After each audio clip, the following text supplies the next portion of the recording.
তো আজ আমরা শিখব কিভাবে ডকুমেন্ট থেকে সিল রিমুভ করতে হয়। তো আমাদের প্রথমে লেয়ার নিতে হবে। আমাদের লেয়ার নেওয়ার জন্য কন্ট্রোল জে প্রেস করতে হবে। তারপর বন্ধুরা আমাদের লেয়ার অ্যাডজাস্টমেন্টে ক্লিক করতে হবে। তারপর বন্ধুরা আমাদের ব্ল্যাক অ্যান্ড হোয়াইট এখানে ক্লিক করতে হবে।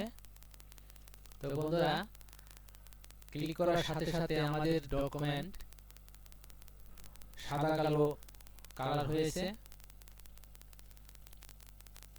তো এখন আমাদের সিল রিমুভ করতে হবে। তো বন্ধুরা সিল সাধারণত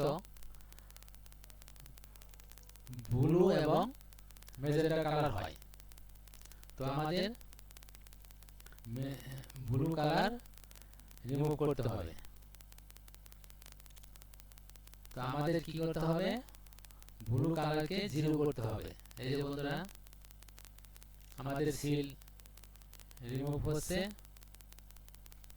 এখন আমাদের এই যে এখানে একটু স্পট আছে বন্ধুরা, আমাদের স্পট রিমুভ করার জন্য রেড কালারকে জিরো করতে হবে। এই যে বন্ধুরা কত দ্রুত এবং সহজে রিমুভ হচ্ছে। তো বন্ধুরা আপনারা অতি সহজে এইভাবে যে কোনো ডকুমেন্ট থেকে সিল রিমুভ করতে পারবেন। দেখেন বন্ধুরা এই ব্লু কালার জিরো করলে রিমুভ হয়ে যায় অতি সহজেই সিল। তো বন্ধুরা আজ এই পর্যন্তই। সবাই ভালো থাকেন। ধন্যবাদ সবাইকে।